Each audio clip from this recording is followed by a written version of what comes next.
Bonjour à tous, aujourd'hui un sujet sur un fruit très curieux qu'on appelle l'agénaria, mais aussi plus communément les gourdes.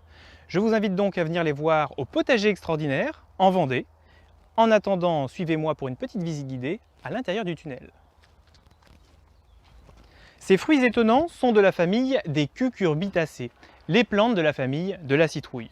Il en existe une multitude de formes, des plus lisses aux plus verruqueux, et certains sont emblématiques de cette collection, comme la fameuse gourde pèlerine, la gourde dont se servaient les pèlerins de Saint-Jacques-de-Compostelle pour partir en pèlerinage et avoir toujours à leur ceinture de quoi boire, un petit peu d'eau ou parfois même du vin.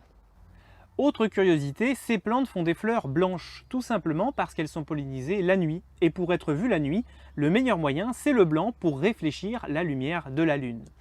Mais par contre, comme toutes les autres cucurbitacées, toutes les autres plantes de la famille de la citrouille, ces plantes font deux types de fleurs. Des fleurs que l'on dit mâles, qui ne contiennent que des étamines, du pollen, qui n'ont aucun petit fruit en formation avant la fleur, et des fleurs femelles, elles aussi bien sûr blanches, qui vont avoir un pistil, uniquement l'organe femelle, et avoir le prototype du fruit en gestation, juste dessous la fleur.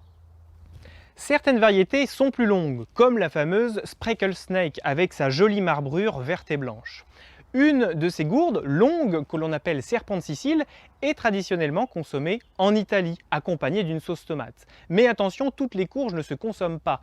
Toutes les lagenaria, par contre, elles forment à l'état vieux du bois, ce qui les rend, quand elles sont vieilles, totalement inconsommables.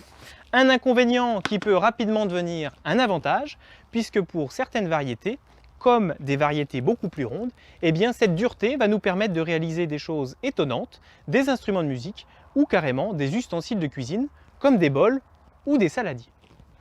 D'autres variétés, parfois moins appétissantes, pleines de verrues, comme la fameuse verruqueuse de Maurice, se consomment elles aussi à l'état jeune, et pourtant ces verrues ne sont pas du tout appétissantes.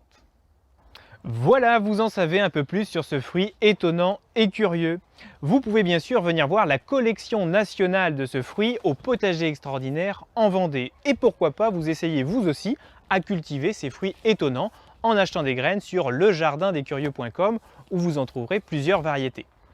En attendant, bien sûr, je vous dis à très bientôt et n'oubliez pas, restez curieux!